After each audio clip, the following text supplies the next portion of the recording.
Sukawati Prasnahum, Om Sukawati Prasnahum, Amitofo. Ya, halo Susung Sece semua dimanapun berada.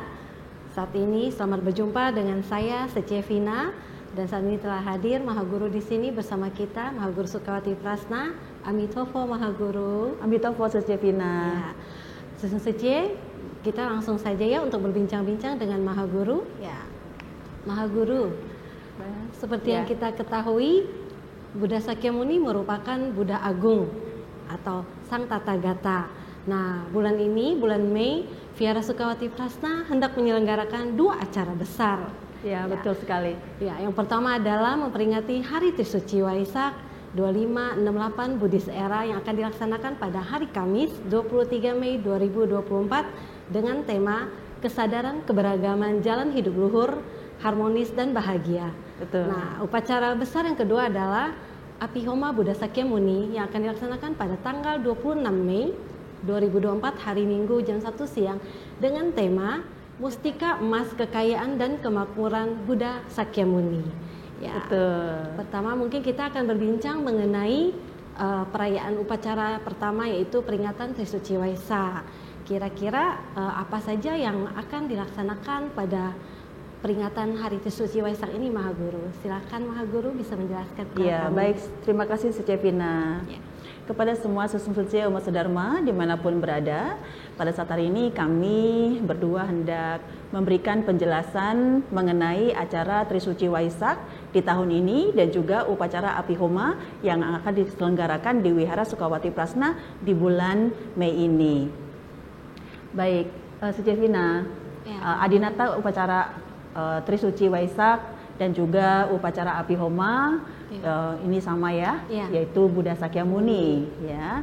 Dan khususnya di acara Trisuci Waisak kita tahu bahwa hari tersebut kita memperingatinya setiap 1 tahun sekali sebagai umat Buddha, yaitu kita memperingati 3 peristiwa agung, yaitu kelahiran Siddhartha Gautama, kemudian pencapaian penerangan sempurna Siddhartha Gautama, dan juga parinibbana. Ya, tentunya kita sebagai umat Buddha selalu memperingati Hari Trisuci Waisak ya, karena di saat itu adalah kesempatan kita untuk menanam kebajikan, karena bulan tersebut adalah merupakan bulan kebajikan, sekaligus juga kita bisa memurnikan hati, pikiran, ucapan dan juga perbuatan kita supaya kita bisa menjalankan hidup dan juga pelatihan diri kita dengan lebih baik, sehingga membuat Sang Buddha berkenan kepada kita, sekaligus juga kita bisa memberikan kebaikan dan kebahagiaan bagi semua makhluk di 6 alam menderita, yaitu makhluk di alam dewa, alam asura, alam manusia, alam binatang, alam setan kelaparan, dan juga alam neraka. Ya, tentunya Adinata kita ini ya, kita tahu ya bahwa beliau adalah Buddha Sakyamuni, Sang Buddha, Sang Guru Agung. Kemudian juga merupakan, kita sebut beliau sebagai Tathagata. Ya, melalui beliau kita mendapatkan banyak pengetahuan dharma ya, yang tentunya yang ditemukan oleh beliau ya, yaitu 4 kebenaran mulia dan juga jalan mulia berunsur 8. Ya. Kemudian selain untuk pemandian Pratima Rupang Buddha, kira-kira ada lagi Mahaguru selain Ivo itu pemandian Pratima Buddha? Betul sekali. Nanti acara kita akan ada Ivo, yaitu pemandian Rupang Buddha Sakyamuni kecil atau Siddhartha Gautama yang kecil.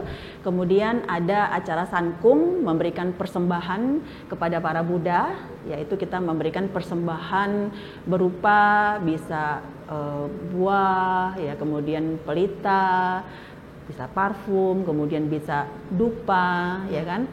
Dan itu setidaknya dikemas dengan sedemikian rupa ya, dengan dikemas dengan sebaik-baiknya, itu juga akan sekaligus juga menunjukkan ketulusan hati kita memberikan persembahan kepada para Buddha. Ya, kita memberikan yang terbaik untuk para Buddha di momen yang sangat spesial itu. Sangat spesial ya Mahaguru. Ya. Ya. Kemudian saya melihat di sini juga ada pelita. Apakah ini merupakan salah satu bagian yang acara untuk peringatan Hari Trisuci Waisak, Mahaguru? Iya, betul sekali ya. Ini ada pelita. Nanti akan ada pemasangan pelita Brahma Wihara ya. Jadi ini sesungguhnya pelita ini adalah untuk diri kita sendiri. Gitu. Bukan persembahan kepada para Buddha. Persembahan pada para Buddha nantinya itu akan kita sebut sebagai sankung ya. Sedangkan ini adalah pemasangan pelita Brahma Wihara, yaitu pelita Metta, Karuna, Mudita, UPK. Ya, jadi ini pelita ini adalah permohonan berkah kepada Buddha Sakyamuni untuk memberikan penerangan bagi jalan hidup kita. Ya, khususnya juga untuk bisa membantu menumbuhkan bodhicitta yang ada dalam diri kita. Ya, bodhicitta kita ya seperti metta, cinta kasih, kemudian karuna, belas kasih, kemudian mudita itu empati, dan juga UPK itu adalah keseimbangan ataupun kestabilan batin kita. Wah, berarti Susung Suci jangan melewatkan kesempatan yang sangat baik ini ya. Betul.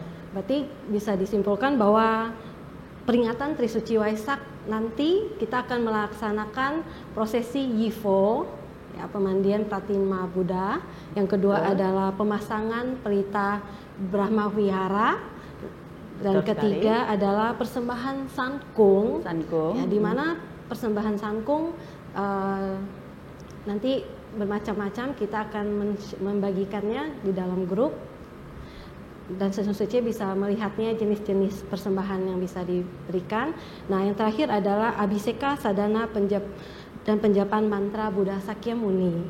Ya, saya pikir sudah sangat jelas ya penjelasan dari Mahaguru dan manfaat-manfaat yang bisa kita dapatkan jika kita mengikuti upacara ini ya.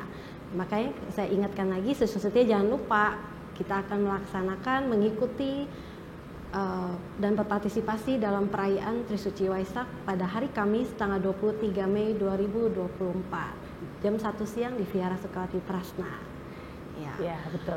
Berikutnya kita akan berbincang mengenai upacara yang berikutnya nih Mahaguru, yang kedua, upacara Apihoma Buddha Sakyamuni dengan tema Mustika Emas Kekayaan dan Kemakmuran Buddha Sakyamuni. Ya, temanya ini Mahaguru kira-kira berkenan untuk menjelaskan mengenai tema Apihoma bulan ini.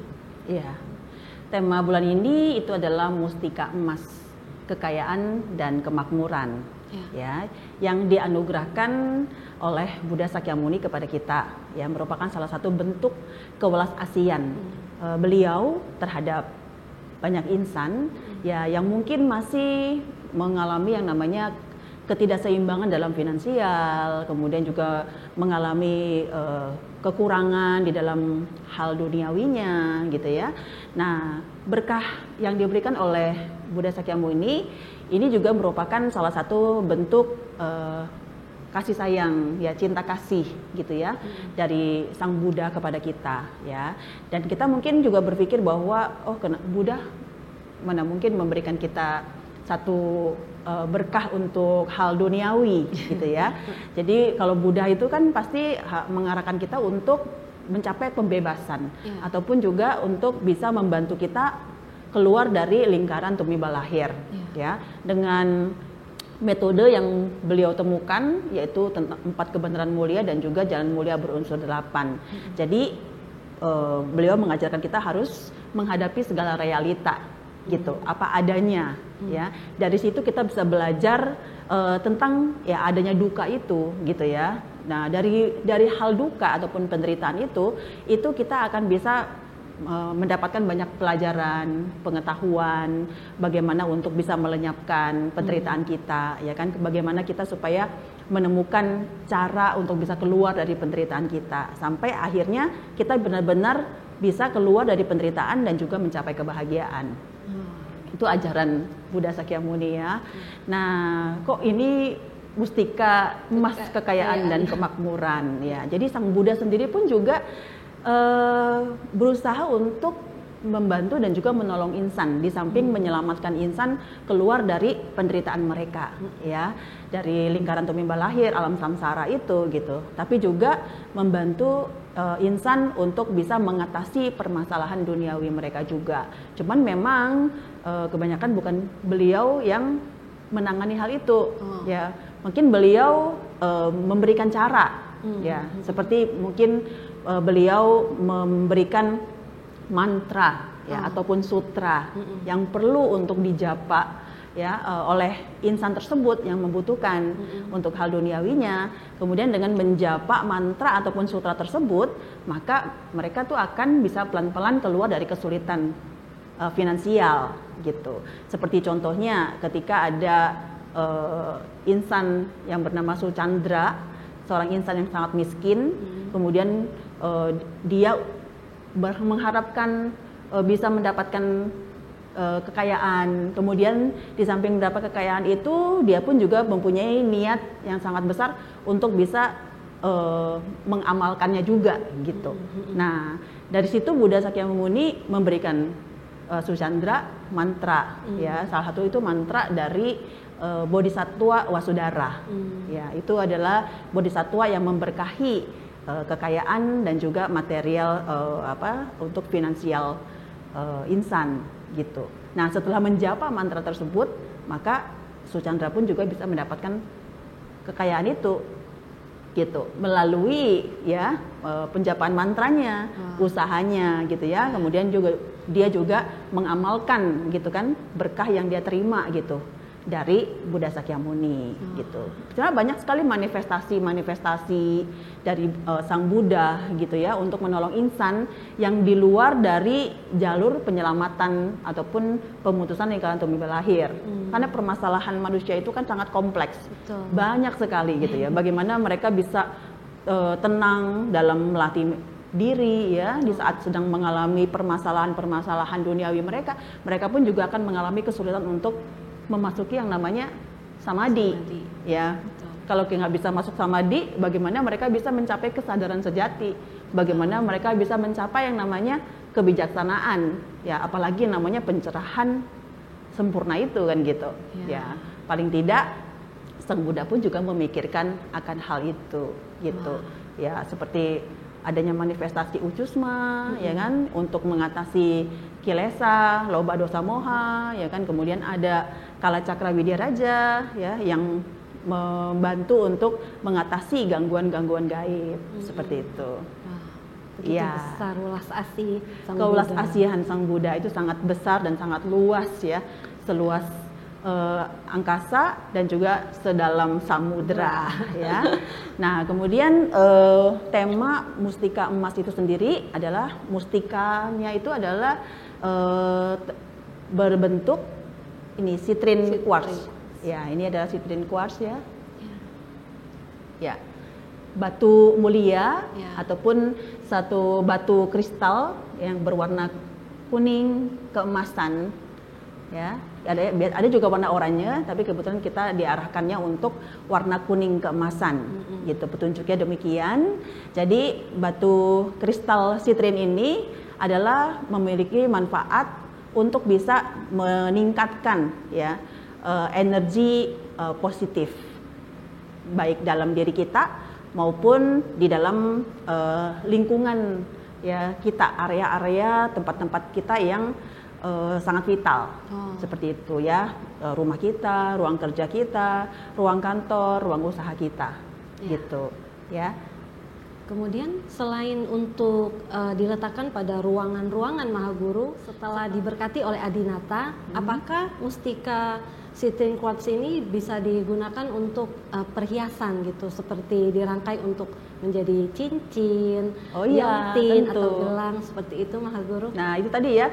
Ini batu kristal sitrin ini bisa diletakkan dalam kondisi yang seperti ini, ya, di ruangan-ruangan ataupun di bagian-bagian area yang vital, area kekayaan kita ataupun area kesehatan kita, gitu, ya. Jadi kalau area kekayaan kita mungkin itu adalah seperti gudang harta kita, gitu. Kalau misalkan kita masuk ruang kantor, Dari pintu masuknya kita akan melihat sudut dari ruang kantor itu adalah sudut kekayaan kita, gudang harta. Jadi kita bisa letakkan batu sitrin itu di sana untuk meningkatkan kekayaan dan juga kemakmuran. Nah, kalau misalkan itu juga untuk meningkatkan diri kita, energi positif yang ada dalam diri kita bisa kenakan gitu ya, bisa berupa kalung, cincin, gelang ya, yang bisa kita kenakan di tubuh kita, itu akan membantu meningkatkan energi positif yang ada dalam diri kita. Kalau misalkan kita kekurangan unsur elemen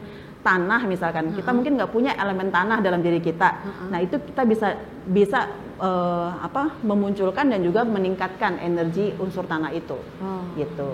Berarti cara untuk memanfaatkannya itu banyak ya Maha Guru? Banyak sekali. Juga bisa buat membangkitkan cakra hati kita loh. Wow. Ya, jadi cakra hati kita itu kan adalah merupakan pusat energi dan juga merupakan pusat bagi kita untuk menembus batin. Menembus batin dari para Buddha, Bodhisattva gitu ya. Jadi biasanya kalau misalkan cakra hati kita terbuka, maka kita akan bisa menyaksikan ataupun melihat kehadiran Buddha, Bodhisattva dan para makhluk suci lainnya. Begitu. Keren ya. Jadi susu suci ini sangat bermanfaat, segera ya untuk ikut berpartisipasi. Kemudian mau diinfokan, jikalau misalnya Susu Suci ingin berjodoh dengan liontin emas Buddha Sakyamuni ataupun dengan mustika sitrin quartz, Susu Suci bisa menjadi donatur pada upacara kali ini. Donatur pertama akan mendapatkan liontin emas Buddha Sakyamuni dan mustika sitrin quartz, dan donatur kedua akan mendapatkan mustika sitrin quartz. Nah, berikutnya nih Maha Guru, biasanya api homa itu yang didapat oleh donatur itu adalah rupang, ada rupang gitu. Untuk donatur utamanya ya? Betul, donatur utama mendapatkan rupang. Nah, sepertinya kali ini ada yang khusus nih gitu. Kali ini mendapatkan liontin emas. Kira-kira bagaimana nih Maha Guru? Penasaran hal khususnya, apa ada hal khusus seperti apa ya, gitu Maha Guru? Ini khusus sekali ya, karena mungkin mulai bulan ini dan kedepannya itu ada kekhususan, yaitu namanya edisi pengumpulan buah kebajikan amanat dari Buddha Amitabha. Begitu. Jadi kekhususannya itu adalah donatur utama atau donatur pertama itu kan tidak mendapat rupang, ya kan, tapi mendapatkan liontin emas, ya kan. Liontin emas tidak hanya liontin emasnya, nanti homa-homa yang akan datang itu tidak terbatas pada liontin saja, ya, tapi semuanya adalah bentuk emas, ya. Jadi itu nanti bisa berbentuk yang lain-lain, tapi itu emas, ya. Nah, ini adalah merupakan salah satu bentuk pengumpulan buah kebajikan secara fisiknya. Jadi secara fisiknya donatur pertama itu akan mendapatkan emas, ya, yang bisa dikumpulkan, ya kan? Ya tentunya pada saat ini emas lagi tinggi-tingginya ya, gitu ya. Di samping itu pun juga ada donatur pertama ya, yang salah satu nama dari keluarga inti itu, ya, yang namanya mungkin akan ditaruh di paling atas, ya, itu dia akan mendapatkan satu buah kebajikan. Satu buah kebajikan? Iya, mungkin pada dengar mengenai buah kebajikan ini? Pernah dengar dan pernah mendapatkan keberuntungannya. Juga. Wah, waktu itu dapatnya karena apa? Anak lagi sakit, kemudian secara medis tuh kayaknya kalau semakin tinggi apanya ya, trombositnya atau apa tidak memungkinkan gitu kan. Jadi kayak sesuatu hal yang kayak nggak mungkin terjadi, gimana nih? Kemudian Maha Guru membantu dengan welas asihnya memberikan buah kebajikan untuk anak saya, dan ajaibnya itu sebagai yukta ya dari buah kebajikan itu, besokannya hasil tesnya itu sangat memuaskan dan tidak perlu melakukan pengobatan yang lain-lain lagi gitu. Mitofo ya. Ya, jadi itu adalah salah satu manfaat dari buah kebajikan spiritual. Jadi buah kebajikan ini adalah sebenarnya anugerah dari Buddha Amitabha. Kenapa edisinya pengumpulan buah kebajikan amanat dari Buddha Amitabha. Karena buah kebajikan itu adalah anugerah dari Buddha Amitabha, sesungguhnya diberikan kepada para bodhisatwanya saja. Ya sesungguhnya biasanya kalau misalkan para bodhisatwanya ini melakukan banyak kebajikan, ya kan, menolong insan, membantu insan keluar dari kesulitannya gitu ya. Ataupun juga menyeberangkan para arwah yang menderita gitu ya. Nah, itu Buddha Amitabha suka memberikan buah kebajikan kepada para bodhisatwanya gitu. Nah, jadi sekarang ini adalah kesempatan bahwa setiap api homa ya dengan edisi pengumpulan buah kebajikan itu satu orang dari donatur utamanya akan mendapatkan buah kebajikan ya. Dan ini buah kebajikan ini adalah manfaatnya satu itu dia untuk di saat sedang mengalami kesulitan karena sakit ya kan. Nah, itu bisa membantu untuk kesembuhan penyakit. Kemudian bisa untuk meningkatkan kemajuan spiritual, pelatihan dirinya. Gitu. Jadi di saat kita mempunyai buah kebajikan itu bisa meningkatkan pelatihan diri kita gitu. Ya, supaya kita bisa terus mengalami kemajuan. Kemudian manfaat lainnya itu adalah supaya sifat sejati kita itu mendapatkan penerangan, istilah semakin terang. Ya, jadi di saat seseorang itu misalkan dia menjelang ajal, kemudian menjelang ajal itu kan dia punya tubuh sejatinya, arwahnya kadang redup, ya kan, nggak bercahaya gitu ya. Nah, di saat itu adalah kadang menentukan mereka itu bisa terseberangkan ataupun dijemput oleh para Buddha, bodhisatwa atau tidak gitu. Kalau misalkan dia cahayanya redup gitu, itu berarti dia nggak bisa naik ke Sukawati gitu ya. Dan itu pun buah kebajikan ini juga manfaatnya adalah membuat sifat sejatinya terang gitu, sehingga dengan cahaya tersebut maka dia pun akan bisa memasuki alam Sukawati. Ya, tidak hanya itu ya, bisa juga untuk memasuki alam-alam surga lainnya gitu, yang sesuai dengan keyakinan mereka gitu. Karena dengan tubuh bercahaya maka mereka tuh akan mendapatkan tempat ya di surga di mana mereka meyakini akan hal itu. Begitu. Keren ya, Session Suci.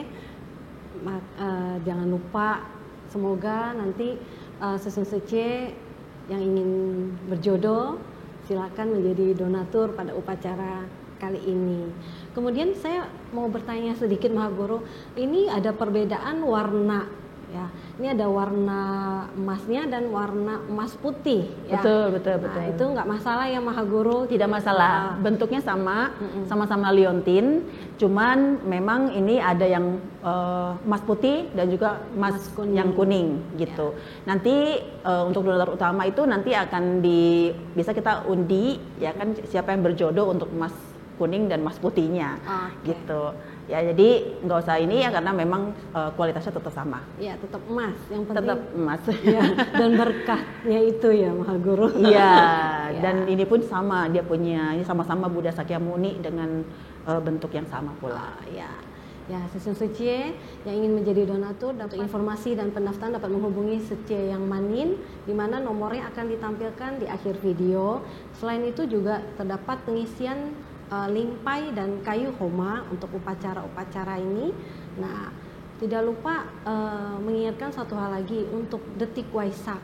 Detik Waisak akan dilaksanakan pada pukul 20 menit ke 52 detik ke 42. Itu akan dilakukan di grup Facebook, grup siaran langsung Sukawati Prasna yang akan dipandu langsung oleh Mahaguru Sukawati Prasna. Ya, dari semua acara ini sangat merupakan berkah yang sangat luar biasa jika kita semua dapat hadir datang langsung ke Vihara Sukawati Prasna ataupun berpartisipasi dalam upacara ini.